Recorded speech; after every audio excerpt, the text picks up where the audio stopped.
It is Friday, January 8th. I'm Sam Cedar. And I'm Lucy Steiner. Which one of these stories will you be talking about today? Donald Trump pledges a peaceful transfer of power when Joe Biden is inaugurated on January 20th. Talk about a dollar short and a day late. Meanwhile, Democrats in Congress call for Trump's immediate removal from office through impeachment if necessary, but they need to cut short their current vacation. And lastly, California looks to extend eviction protections for renters and to send $600 in state stimulus checks to many residents. Now that's an idea worth stealing. You're listening to Majority.fm's AM Quickie, and these are the stories you need to know.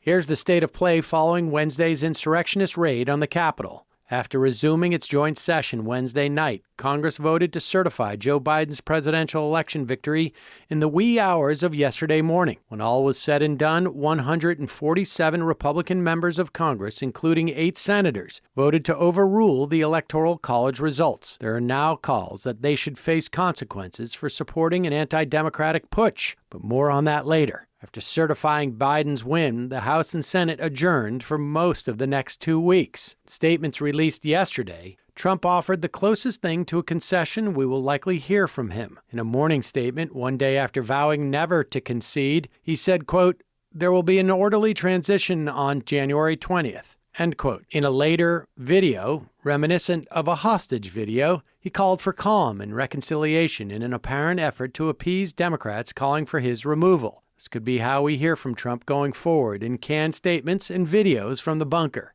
Facebook chief executive Mark Zuckerberg yesterday announced that Trump would be suspended from the platform indefinitely, or at least until Biden's inauguration. There were reports that Trump has made plans to pardon family members as well as himself. No shock there. More surprising, the Trump campaign yesterday dropped all of its election challenges in Georgia. More details emerged about the mob that took the Capitol. It reportedly included a former officer of the Oakland, California Police Department and a current chef's lieutenant from Bexar County, Texas, who's now under investigation. According to Politico, more off-duty police officers and members of the military may have also participated in the mob. A West Virginia state delegate joined in and live-streamed himself pushing past police officers. Pennsylvania Republican State Senator Doug Mastriano also organized buses for the mob. A man who was photographed inside House Speaker Nancy Pelosi's office stealing her mail was identified as Richard Barnett, an avowed white supremacist. Finally, the woman who was shot and killed by Capitol Police was identified. Her name was Isha Babbitt, and she was an Air Force veteran from California, as well as a QAnon believer. Law enforcement sources said a Capitol Police officer was either dead or on life support last night, potentially becoming the 5th fatality related to the mob takeover. A rioter reportedly hit him in the head with a fire extinguisher. That is 60 injuries to police officers, over a dozen of whom were hospitalized, and that one who is in critical condition. It's all pretty grim, isn't it?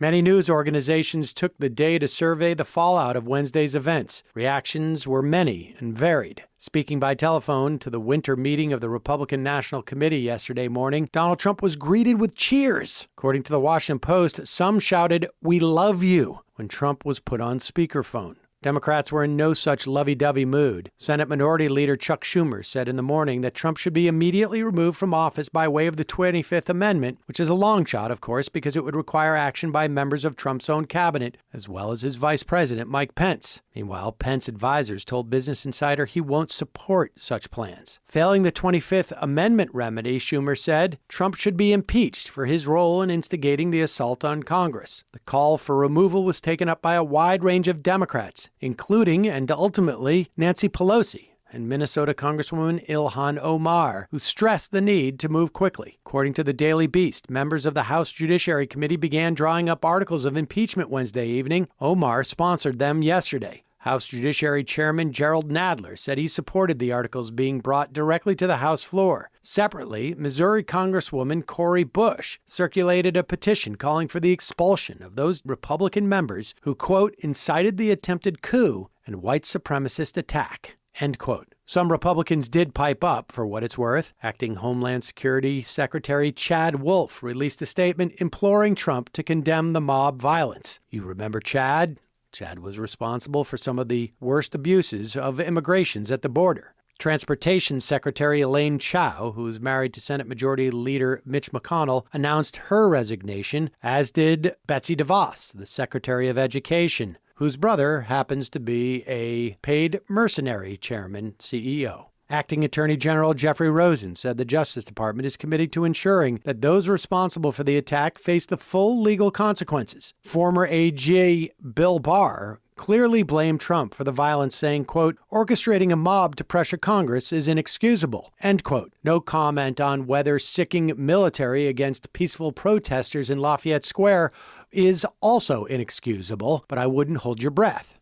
The Trump federal prosecutor in Washington, D.C., Michael Sherwin, said Trump was not off limits in his investigation. Conduct of the police was heavily scrutinized. The chief of the Capitol Police resigned, and Schumer said he plans to fire the Senate Sergeant-at-Arms when he takes over as majority leader. The Wall Street Journal reported that managers of a DHS unit called Intelligence and Analysis knew of the looming mob but didn't view it as posing a significant threat. Washington, D.C. Mayor Muriel Bowser called for an investigation, noting federal cops came down harder on peaceful civil rights protesters over the summer than on violent insurrectionists this week.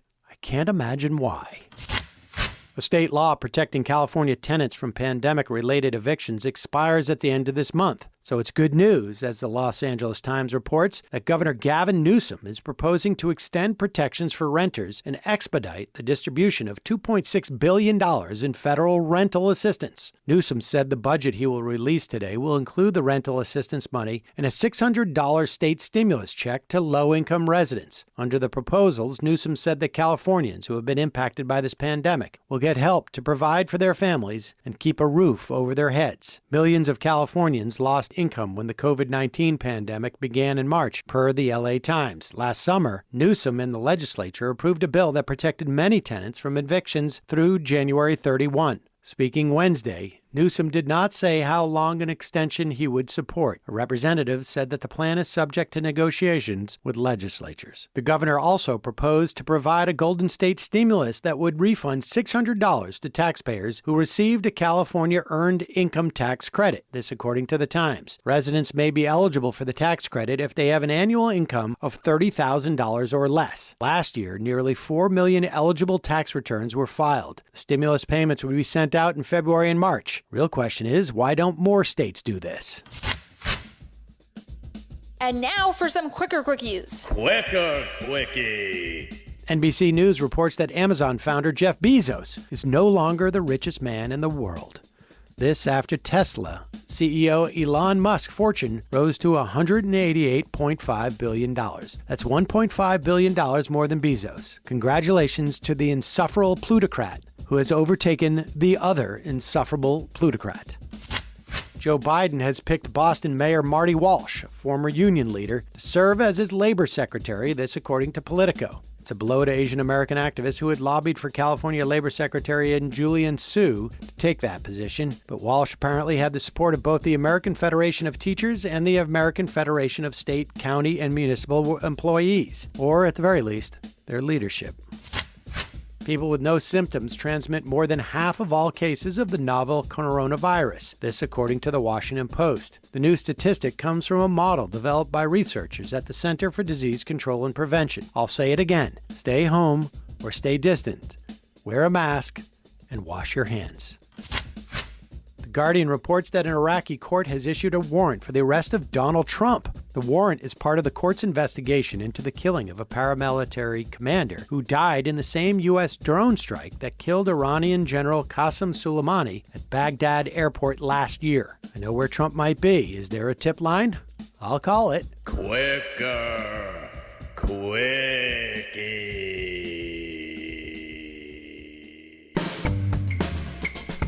That's all for the AM Quickie. Join us this afternoon live at noon on The Majority Report. Ben Dixon will be joining Emma and I to discuss the insanity of this past week.